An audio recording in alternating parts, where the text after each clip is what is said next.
O É, novo só chefe do complementando. Banco Central é pragmático ou é ideológico, na sua opinião?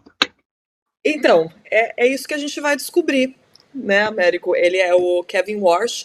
Ele já foi, na verdade, enquanto George Bush era presidente, ele já era integrante do Conselho de Governadores do Fed.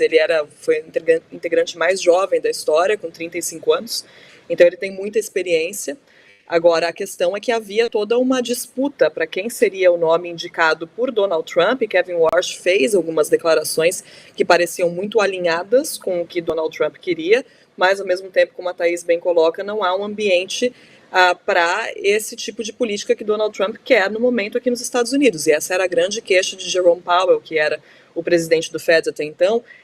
A grande crítica dele a Donald Trump era que Trump queria que ele fizesse algo que traria ganhos políticos imediatos para o atual presidente, mas não seria bom a longo prazo para a economia. Então essa foi a disputa interna ali que Jerome Powell travou com ele mesmo durante todo esse tempo. E lembrando que Jerome Powell também foi nomeado pelo próprio Donald Trump no primeiro mandato de Trump. E aí depois a relação se tornou extremamente tensa a ponto de Trump falar em querer demitir o presidente do Federal Reserve, uma fala que, claro, foi pessimamente recebida aqui nos Estados Unidos, porque foi vista como uma tentativa de interferência direta do presidente em um cargo que tem independência, como é o cargo do presidente do Banco Central.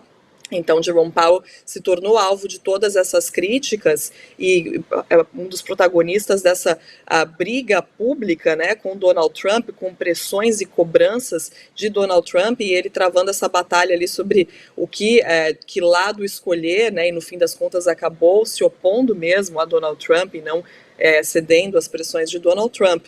E tudo começou sendo nomeado por Trump, assim como Kevin Warsh está sendo agora. Então é algo que a gente vai ver aí ao longo dos próximos anos de mandato de Donald Trump, e aí tem questões políticas no meio, a gente está falando de um ano com eleições no Congresso, então tudo isso vai interferir também na postura de Donald Trump e no quanto ele vai estar disposto também a continuar fazendo esse tipo de pressão sobre o presidente do Banco Central ou não. Então tudo isso depende muito também de como o cenário vai se desenrolar a partir do final desse ano, e aí que a gente vai entender exatamente o perfil de Kevin Warsh e para onde vai, né, aqui a economia e para onde vai a taxa de juros aqui dos Estados Unidos. Tudo isso reforça muito uma Américo, coisa que a sociedade precisa ficar atenta, né? Que é a questão da independência dos bancos centrais, né? A gente teve esse debate aí no Brasil também, né? E isso mostra como a sociedade precisa ficar muito em cima desse tipo de coisa, porque a entidade barato, que porque foi concedida ou aprovada a independência, ou teoricamente a independência do FED, do Banco Central no Brasil, que isso vai estar garantido simplesmente porque está na lei. Não é a realidade, como a gente está vendo. Existem pressões políticas, existem ingerências, e por isso a sociedade precisa defender. Isso é um grande avanço, né? E que os bancos centrais, os FEDs da vida, fiquem na mão de pragmáticos e não de ideológicos. Thaís, desculpa, eu entrei na sua frente. não, rapidamente, só fazer um complemento aqui, ouvindo a Mariana, né? Eu acho que o mundo está aprendendo a lidar com o jeitão Trump de ameaçar, xingar, desrespeitar as pessoas. Certamente nós da imprensa estamos aprendendo, falando nós aqui, falando aqui em terceira pessoa do plural, mas olhando os nossos colegas, a Mariana sabe bem como é esse clima aí.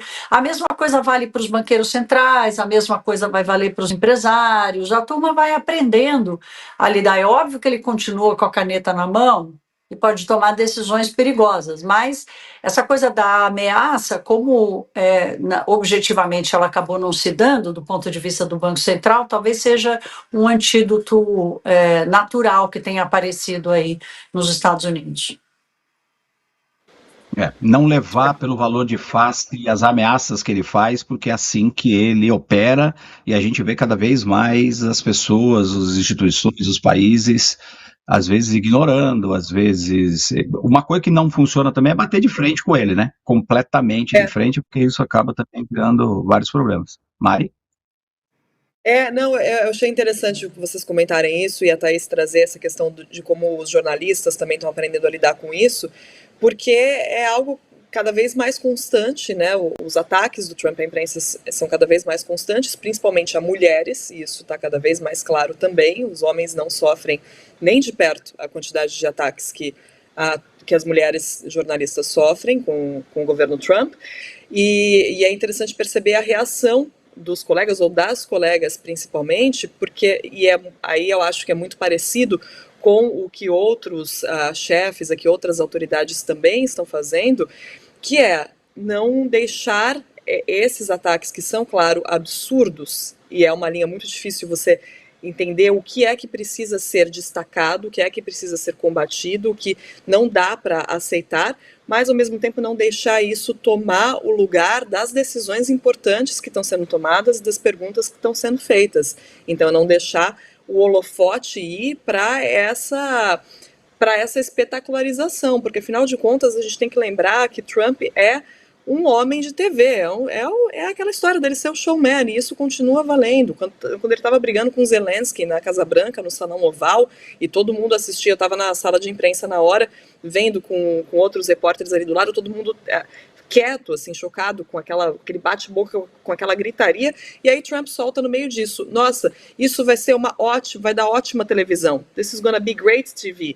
Ou seja, com isso que ele estava preocupado. Então eu concordo, Thaís, acho muito interessante e muito inteligente essa sua fala de como as pessoas estão aprendendo a lidar depois de um mandato e meio quase de Donald Trump, de saber que ele vai ser assim e que não dá para deixar isso tirar o foco das questões que são tão importantes assim, que perguntas que precisam ser feitas, decisões que precisam ser tomadas só pela personalidade dele. Eu também acho que as pessoas estão aprendendo a lidar com isso aqui nos Estados Unidos.